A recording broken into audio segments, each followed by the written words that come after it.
Hello, good evening. Welcome, one and all. I'm Chris Hughes from Rebound on Upstreamedia YouTube channel, bringing you another show on a Saturday evening.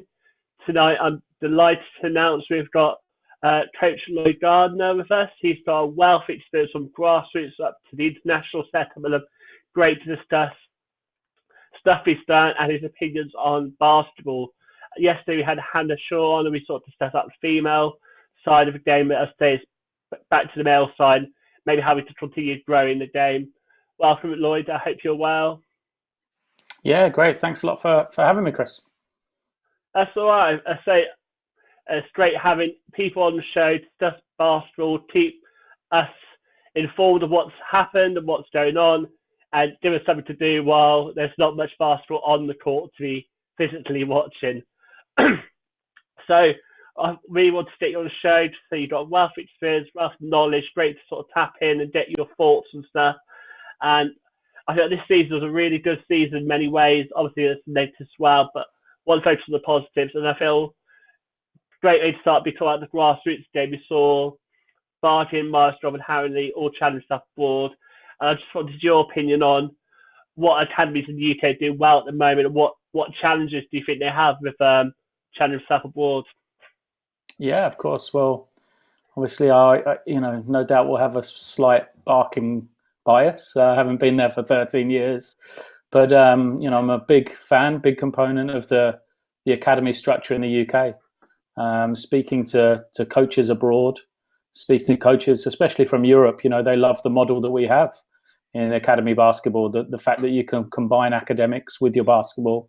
The fact that for most academies, everything's on one campus, one roof, and you can go seamlessly from education to basketball, and there's no compromise between the two for any of the student athletes, any of the players that are wanting to develop. So I'm a massive fan of that. I think I know we're going to talk about national teams and stuff perhaps a little later, but you look at the results of the junior national teams, and those teams are now full of graduates of the academy structure, and you see the results at 18s and 20s where both the boys teams have been getting year on year better and better, and I think that's a direct result of the academy leagues. Not just boys but girls as well. The girls at junior level yet haven't had quite the success recent years, but the seniors are obviously doing really well. And yeah, I think that there's no doubt that the increased access to court time, the really high quality coaches they have in the EABL and ABL is helping develop talent, to a great level in this country. And also a lot of academies, especially Barking, have got players playing in D1, a national team, national leagues. That obviously helps the development. From your time at Barking, what was something you thought went really well? What was something that you really were proud to implement there in your time? So you were there for quite a while. Was quite a legacy you must have created to say obviously do really well now. Yeah, I mean, it's really hard to pinpoint on one particular thing. There's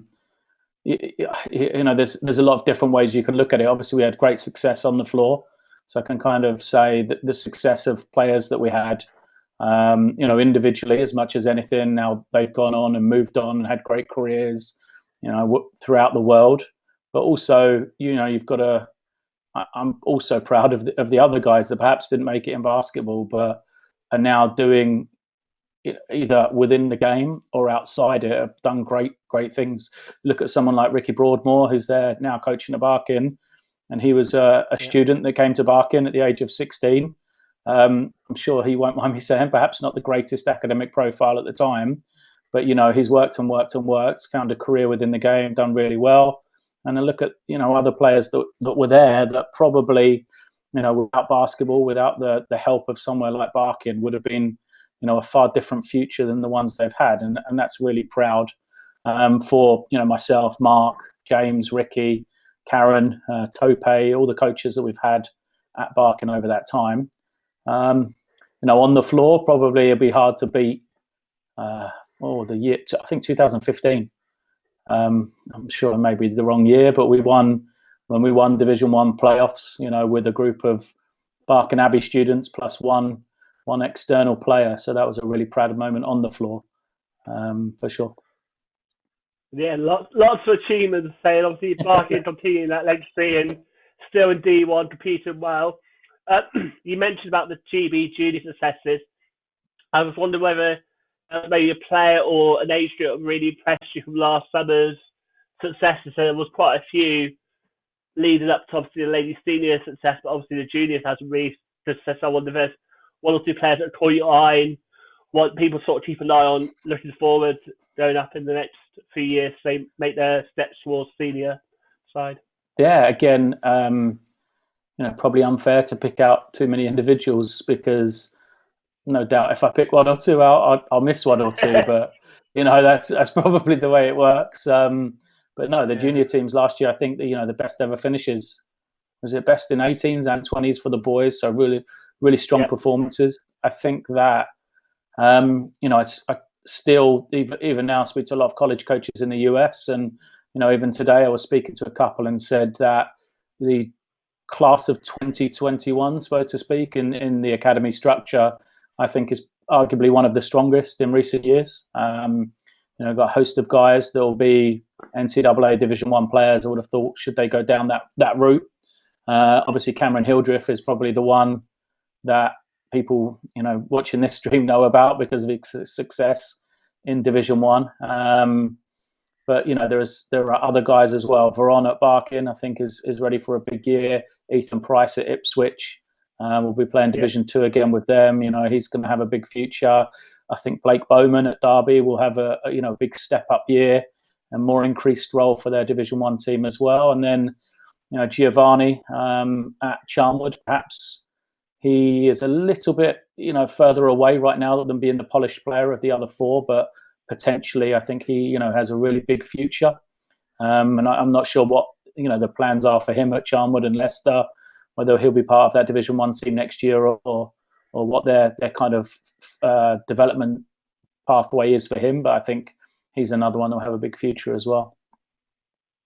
I say, as a fan looking at it, I quite like the Charnwood model. So they obviously step up to Loughborough, then to Leicester Riders. So it's obviously quite a good way to bridge the gap. So the sort of players get the NBL experience, then build on to BBL. And I'd love to get your perspective as someone who's a coach who knows the game quite well.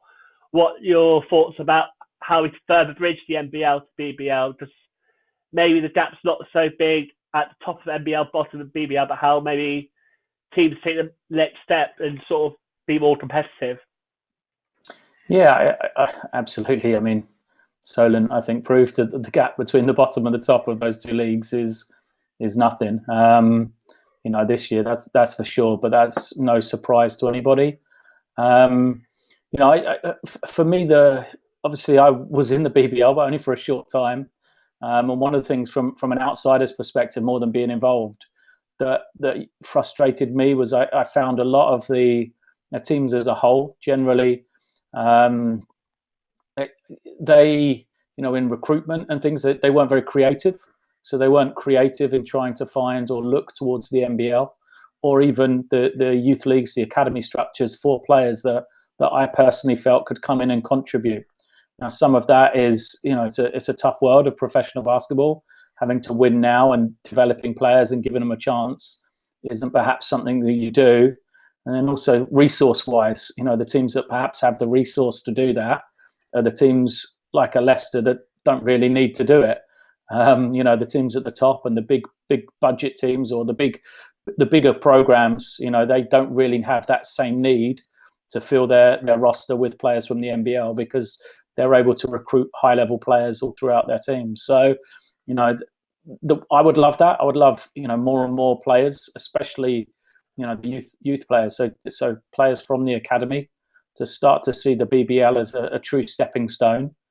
But, the reality is in 13 years at Barking, I can count on one hand the amount of times BBL programs contacted us about our players in comparison to college coaches reaching out every week, every couple of days, asking about what players we had, who was available, and their progress. So it's a shame because I think the BBL is that little bit more competitive than NBL. It would be great to see our youngsters get challenged. But I think you hit the nail on the head. A lot of teams are short-term focused in terms of getting that success. So it'd be great to see. I watched the podcast, I can't remember who it was by, and they were suggesting about like having a BBL development league where you have teams who are sort of quite strong in the NBL, maybe some teams in BBL but less competitive, with more focus of junior. I think that'd be a really good idea. But then goes back to the point you were saying, but actually teams looking for success, they probably wouldn't be too inclined to go into sort of development league. It'd be more for the NBL teams. But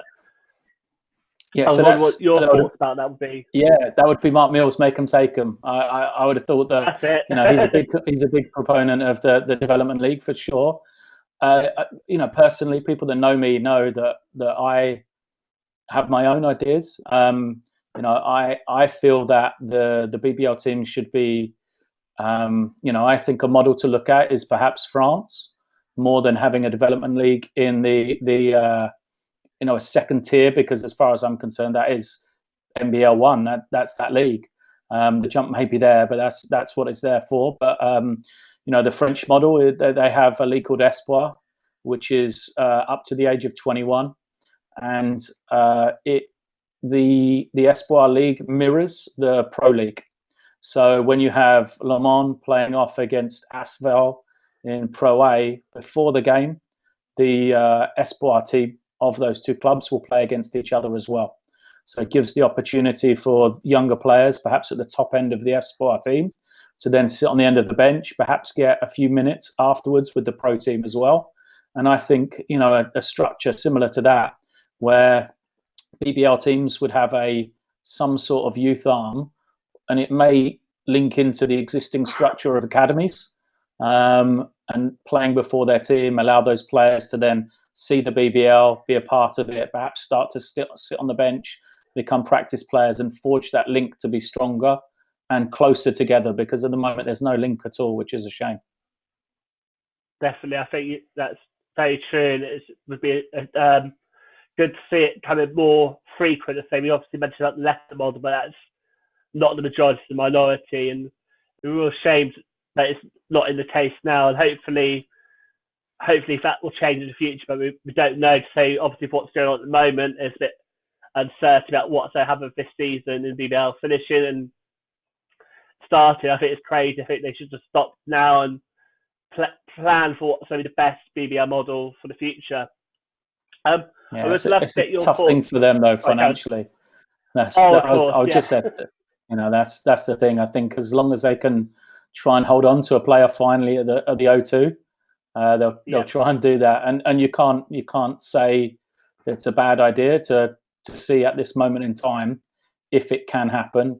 I like you don't think it will do. I think the season is finished, but from a business perspective, the longer they can hold on, why wouldn't they? I think.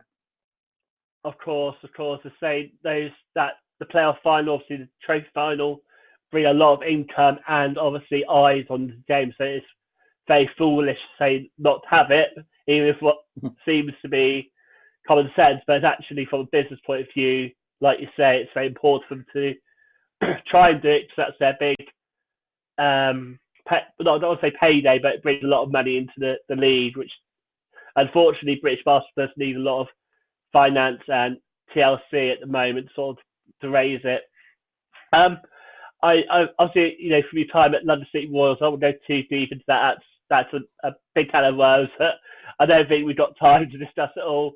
But I'd love to get maybe a positive story you'd like to relate to the fans, something behind the scenes that from your time there was quite a funny moment, or something you think the fans for that franchise who maybe listen to say, oh, okay, that's a nice story to take away from that time, man. Yeah, well, I would say, you know, the big takeaway from me, the people involved, just, you know, the players. I don't think many people were aware of the struggles that were going on behind the scenes for a period there, sort of through December and January, really, that the players were, you know, really having to deal with a lot. And I think that the fact that, you know, really shorthanded at times, we had to put performances on the floor and put players on the floor, and the performances they gave through that stretch was just incredible. You know, these are men that have jobs. You know, it's a job. for them. That's the way they earn their living. And for them to be going through a lot off the floor and still perform the way they did and still play as hard as they did, I think shows you a lot about the players. All of them through the roster. Someone like Matt Scott playing in a different country. Not many people know Matt Scott, wasn't going to play in the game against Surrey, which was one of our last games. And we basically, as a group, had to beg him to play because we only had 6 healthy players. And he turned around and had 42 points and helped us win in a game that the day before he wasn't going to play. And he played because, of his sort of love for the players, and he wanted to look after them and try and keep a club alive for them, which I think shows you a lot about him. I think my funniest memory is probably Surrey through this crisis have obviously been doing the Surrey Scorchers doing a lot to keep everybody busy on the Twitter on their Twitter, and they brought out the top trumps cards. So they kindly kept the London City Royals within the top trumps. The problem was that the 3 players they picked, Orlan Jackman was one of those 3 players. So Orlan spent the entire season in practice. Every time we'd do a shooting drill, he would tell all the other players that he was the best shooter on the team. So, every drill we did, Orlan was the best shooter on the team. Every time we needed a shot in a game, Orlan would smile at the others and tell them he was the best shooter on the team. But when Surrey produced their top trumps cards, Orlan was the worst of the 3 players for 3-point shooting. In the card, and he didn't seem to like that very much. We still have a WhatsApp group with a few of them on, and there was a few comments that went around in that, although he claims that he is still the best shooter. So, yeah.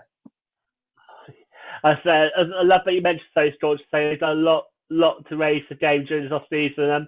I don't know whether you've seen the sock challenge. I think the Sox have been the biggest champions of the thing. It was really great to see everyone sort of contributing into shooting hoops in the off season. It's great, and I say obviously you'd say like top trumps.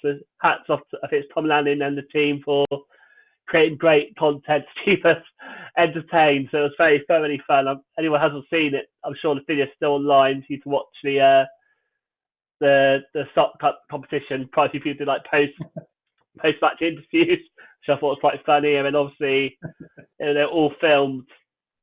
It was really interesting because I hope they bring it back again. I'm sure everyone was playing fairly, but actually someone raised a really good point, but none of them until the final were done live. So actually, you should have. I did think the same, yeah.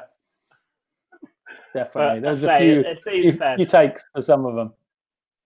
Yeah, so I can imagine there might have been, but it was very interesting. On that sort of note, I wonder a bit off topic, but so for myself, obviously doing this and see TV busy, I'd love to hear what you found TV busy. I think the inspiration came for me is I saw Bristol Flyers. So they had Lewis Champion on, and he was saying about something the CB did for TV busy. If you haven't seen it, head to the Bristol Flyers Instagram page. I won't spoil it too much, but they got Lewis Champion revealing what stuff he's it's sort of like a treasure island trove, the stuff that he needs to keep him busy with a few little relevant stories. So I thought maybe while I got you here, what things have been utilised yourself to keep you busy during this time?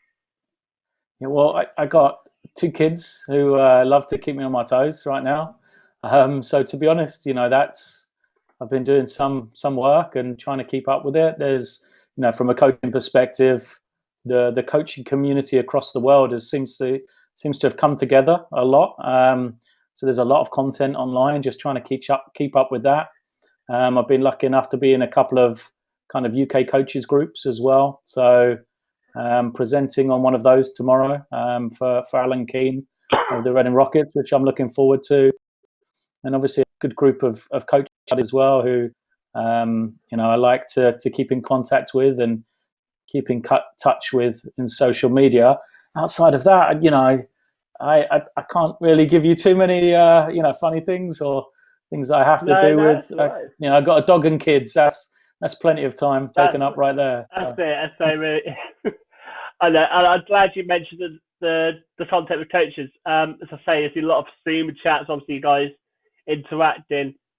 And I imagine it's one of the positive things actually from this whole situation that you guys actually got maybe not more time, but time where you could direct to discussing. And I was wondered your opinion on what you feel is that a strength to develop countries actually by collaborating and sharing ideas? Because I think it's something you alluded to earlier, but I think maybe I don't want to judge people, but I can imagine that maybe some coaches, some of the names, would be less likely to, because obviously with the idea that they have short-term goal. But actually, I think having the collaboration is really good to say, as a British basketball would probably could develop better by more collaboration. What's your take on it? Whether you've seen more collaboration because of the situation, or whether there are chats going on like the chats usually like in the off season, or if it's more now. I would say, there's a few things really around that. I would say, number one, the British basketball community is usually pretty good. I find it communicating and sharing. It is very difficult though, because it is such a small community to genuinely share very current content with each other, because essentially, no matter how close you are with each other, you're still competing, and everybody is in this game to win. So it becomes very hard. And I think that if you look at other countries, they don't perhaps share, or they share, similar to how we do. But what might happen is they may share down better than we do. And unfortunately, because we don't have perhaps the same strands of, a really strong professional league with a great group of coaches there, and not only head coaches, but assistant coaches and things, sharing down into the kind of the academy leagues or the youth, the junior leagues. That's probably what would happen at the within other countries that we don't have a great deal in this country, which I think we miss out on, and that again, it goes down to resources of us trying to establish a real coaching pathway and a coaching career. Because I know for me as a coach, my experience, and I found the best learning was actually getting out, seeing coaches and working with them, rather than perhaps listening on talks and watching what they do online, which is great, and you can learn stuff from it. But being able to watch, say, Mark Clark, who I worked with at Barking for a long time, coach day to day and how he progressed and developed things, rather than him just tell me, was absolutely invaluable. And I don't think we have those same opportunities generally here. A lot of coaches maybe have established their own clubs and have grown themselves and are on their own. They don't have that day to day conversation and seeing how it works from others. Definitely, I say, like you say, you've got all different learning styles you touch upon, and absolutely shared learning, having a philosophy like some of the academies do. I definitely see the benefits there. What do you think? She sort of said there were some challenges. I thought maybe sort of get deep into that. What are the main challenges you feel that are stopping that development? It's the development of coaches generally in the UK. Is that what you mean? Yeah. Yes. Yeah. I mean, the biggest thing is resources. So, the reality is the academy league structure is a really good league, is a really good developing ground for younger coaches. But right now I see a big logjam with some really great coaches within that league, and they now need to be given the opportunities to move on and develop as coaches. But the problem is, if you're a BBL team, well, these are coaches now that have, from a personal perspective, decently paid salaries in, good jobs where they're secure, where there isn't the pressure of winning and losing. So if a BBL coach or a BBL team wants one of those coaches, they have to find a way to provide those resources to help those coaches leave the roles they're in and want to move on. And, it's tough. It's tough for BBL franchises to get that together. It's tough on the coaches to then, move the programs they're in. And that's why, I worry that the next generation, next wave of coaches might not have anywhere to go in the short term. And also there's, an EBL one, and in the EABL, I think, the group of coaches there as a collective are arguably the biggest, the best group of coaches in the country. So, how we then move those coaches on to the higher ranks into the professional game, get them abroad perhaps, or into national teams and European level competition. It's a tricky thing, and I don't really know the answer, if I'm honest. Without somebody coming in and giving every BBL team a load of money.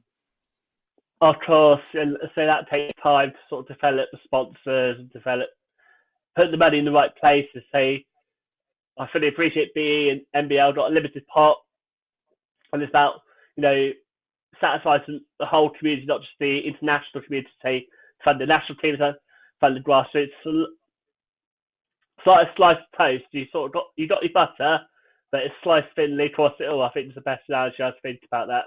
I think the resource is great because I think from the outside in, you see, like you mentioned, the talented EBL teams, but the clubs have got limited resources, so they're coaching multiple teams, which gives them less time to professionally develop because they're not just managing one team of 15, they're managing 2 or 3 teams of 15. So I think for me, I'm not a player. I just come in as a fan 2 or 3 years ago and really passionate about it. I thought I want to promote it more. And the more I've learned this, but actually a lot goes into putting the game on that people see each week. I think there's not enough information out there for people to realise that actually there's a lot of hard work goes on putting into the game. And I say you brought some really great things. And I hope people listen and think, oh, okay, let's be a bit more passionate, supporting the clubs, getting a bit more violence in the game, and pushing the game on. Because I think there's definitely hope. Just like you say, got talented coaches, got talented players. Maybe in time, a few years, there's a bit more investment. So there was more investment in the game before, wasn't there? I think when Sky used to have the streaming rights to the BBL, wasn't it? And I think obviously that brings a lot more money in, and obviously we're now in a place where we've got to think how we don't manage to put on a product without a much investment. Yeah, sorry, I keep cutting you off here today. I would say, the BBL has done a great job. If you look back at, those Sky days, arguably it was, individuals putting in money, which as history has told us is not the ideal situation. And I think the clubs now are a lot more sustainable in terms of what they've done, and they've probably recovered from a low of a few years ago, and they're building and getting better. And I would say, on court, in terms of the actual players, I think the players are, a relatively good level. I think where, the next stage for the BBL is to go from, the investment they've now got within playing structures to also then add that into, the support structures of coaching, physio, strength and conditioning. All of those areas are the next wave that I know probably a lot of the BBL teams would like to get to. Perhaps aren't quite there yet, and hopefully that's going to be the next thing to come for those that have kind of got their arenas built and are now being able to perhaps turn over, generate more money, and then for the others that don't have their own arenas, that's probably the way that they'll see that to add all these additional services that the players should be getting, really, getting looked after physically, getting looked after for after their careers. Definitely, you touched on really good points. There's been quite a few good arenas built recently. Obviously, Newcastle, obviously NBL.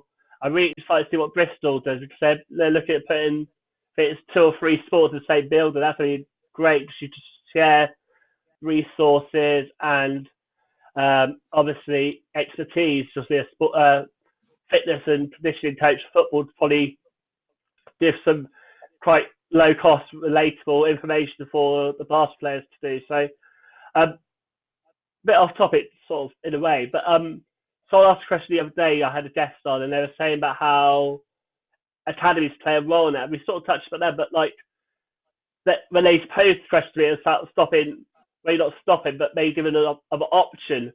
But I was wondering what your opinion is of teams that have university programs to give youngsters a chance to stay in the game. Do you think that's beneficial in terms of what we were talking about, in terms of maybe like lowering the cost for clubs to have more money spent elsewhere? Or do you think having a university is a positive thing or a negative thing to have alongside a team? You mean a club being linked with a university, or a university team as a whole? a team being linked is obviously when they can use the facilities of that university, and also have students there to call upon, either in sort of a second team where you develop maybe the academy with some of the university students, but also mainly so we've talked about funding being a lack of issue, but maybe having a university team bypass that, because then you've got money for elsewhere. Yeah, so I would say, to go back to my previous, idea of the Espoir League, my thought is that the trouble with the NBL, especially in Division 1, is you have a real mix of programs. So obviously the university-backed programs, the university teams, and the teams like Barking, they aren't clubs in the same way that are Worthing, that are Solent, that are Reading Rockets, that a Hemel Storm is. And that mix, essentially, while from a playing level is the correct one, arguably off the court in terms of the growth of the league holds the league back. So that's where, my kind of thought behind the Espoir as well is that the teams that are really focused on the playing side only have a better opportunity to play in those leagues than perhaps an NBL 1, where it should really be for clubs. So, I would say the programs like Barking, would look to go into this Espoir League. Perhaps some of the more traditional university-only programs would go into that. So Newcastle, who are looking to come up this year, who are in NBL 1 a couple of years ago, may be better in that league.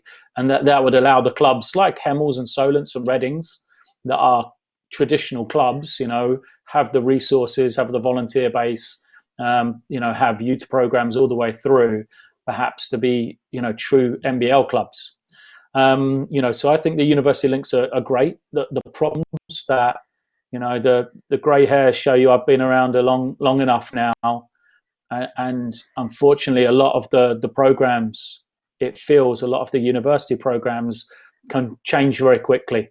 So they can be putting and investing a lot of money into teams, and they can then push their way up the league. They get to a point, and then the money can disappear, and it means that there's no base left afterwards. So you look at teams like Leeds Beckett University, who moved their way up through the leagues really quickly, got into Division 1, got into the BBL, and then the university basically weren't able to fund anymore. Team Northumbria obviously have pulled funding in recent years, and all the way back to London Met, who had a team in Division 1. A long time ago, same thing, hit financial difficulties. And I know, universities and a lot of people with the coronavirus now, there may be a difference in their funding streams, and how much they're devoting to sport moving forward. So that may also, cause teams and the league structures to change. So I think it's a great premise. It's a great thing to have, but we've got to be careful of being too reliant just on that university, really, because the university at any stage can decide that they're not going to invest in the same way. Of course, and that's definitely what I was thinking as well. Seeing the wind to change, and you mentioned Northumbria and Leeds, and I think actually having an academic league slightly separate would be a really good way of sort of safeguarding those clubs a bit. There, it seems a bit more sustainable, because I think that NBL 1 has been developing. I think no one would disagree with that, but actually you have, like you mentioned, two different types of clubs. You've got the clubs that are recruited professional players who've reached the BBL, or players that have been in USA come back. And then you also got the other end of it, either clubs that are very local, or Barking or Northumbria. So it's a bit of a difference. And I always think that you mentioned quite well, but it holds back the team if the university changes win, but also holds back the league a little bit, because it's hard for the league to get credibility if, I don't want to say credibility, but if you want, for me being an NBL fan, like watching the Solars and the Worthings do well in the BBL, it was sort of like, it took a while for people to really take it serious, in my opinion, maybe not fully, but I think actually for the game to develop, if the BBL clubs felt the NBL was a place for development, but obviously, like we were saying earlier, but maybe they were more inclined to invest time scouting and looking at the NBL as sort of recruitment, because I think that really did very games to develop, because then you've got a clear line going from the academies up towards the leagues. And I think that would be great. We have seen examples where BBL clubs have recruited NBL, but maybe not enough. Maybe it's a shame, because I think a lot of the youngsters nowadays look at going abroad as a more viable option, because the NBL has developed, and the BBL's obviously got their lines where they recruit either USA players or players who they know from their own scouting. So I thought we covered that quite a bit, and I thought maybe I mentioned it before the show as we started, but you've got international bits. I thought maybe reflect on your time in GB and maybe sort of how you think the national game too, because it's going to be really hard until the funding comes in. But I was wondering what other ways you feel, from your experience, we can further develop our international teams, and obviously the whole step from juniors to seniors. Oh, it's a big question, really. I think on the senior level, the hardest thing is stability for the team. Yeah. On the men's side, I think the women's side, their success, recently has been that stability of Chema at the forefront with a good group of coaches around him, and then obviously a group of players which has bought in and have been there window in, window out. They played through championships as well, and they're now kind of seeing that result. I think on the men's side, the problem is, every window for them, something different.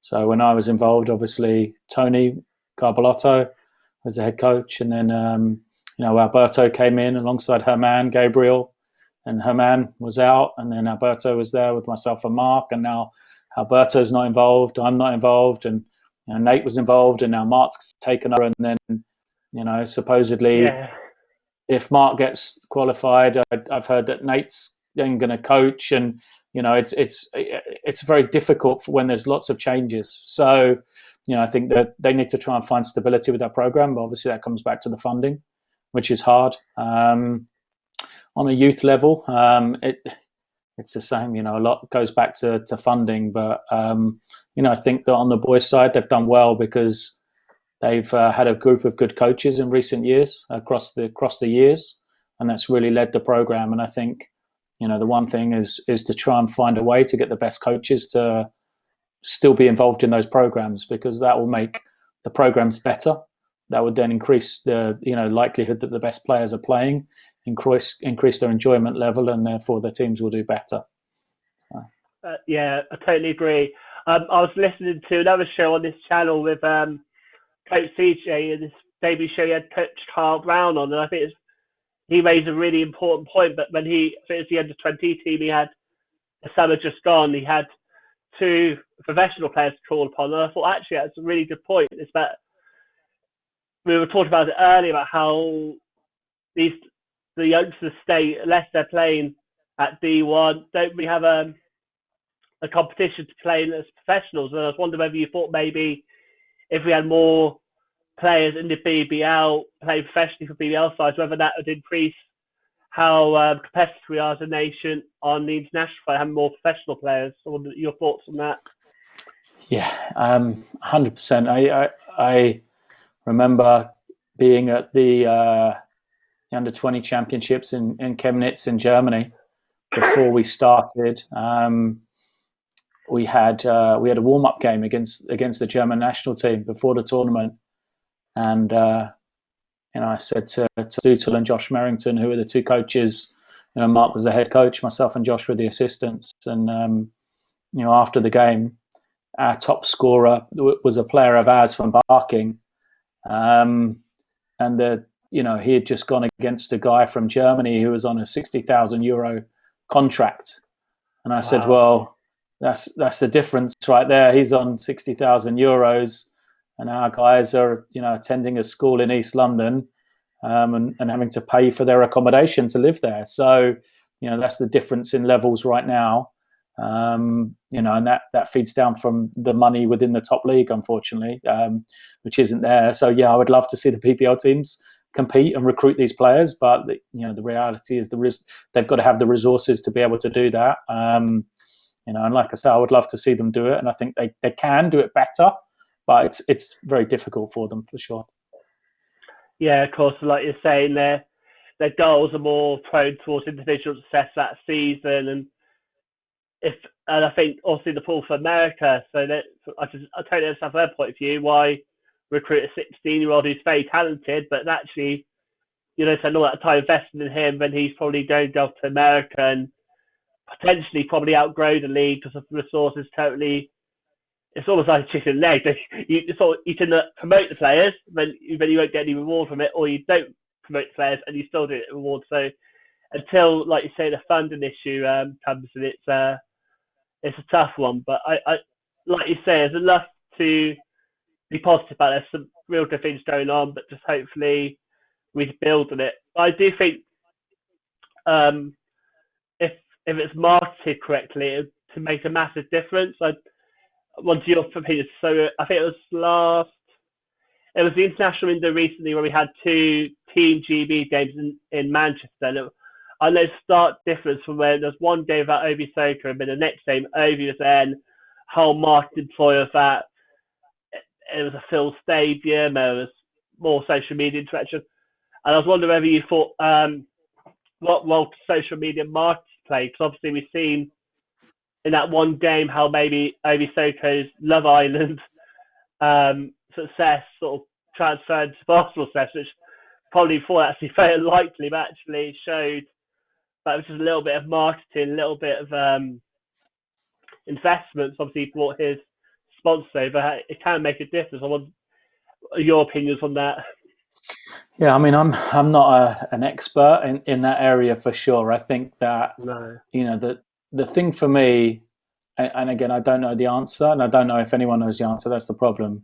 Is obviously I feel two things. Number one, basketball is a popular sport in the UK, but it's popular. It seems in people that want to play, but the sport as a whole has been unable to turn those participants into spectators. That's the issue. We've never been able to do it. And then I think that also, our domestic game, the struggle it has is I feel there are a lot of basketball fans in the UK, but there aren't necessarily domestic basketball fans. So you can look at, London, where the NBA can sell out games when they come in the drop of a hat. But then when we were at Royals, to get fans to the game was really difficult. So now there's many a reason behind that, but at the same time, I think it shows that it is tough. It's tough for us. We have to find a way to break. That people will like to watch the NBA. They'll like to watch basketball, but they're not interested in British basketball. Yeah, I'm not sure how. As I say, it's a tough one, but maybe if it's really tough. Like I say, I'm not an expert either. And I definitely noticed that there's a lot of NBA interest in this country, but maybe not as much NBL, BBL. I always think if the product's good, people will come to it. So hopefully more is event, more at time, and hopefully we'll see a better future for the game. I think that wraps up. It's a great show. It's great having you on, and I wish you all the best next year. And hopefully we'll get back to watching a game we all love. Take care, stay safe, and goodbye from me. Take care. Bye.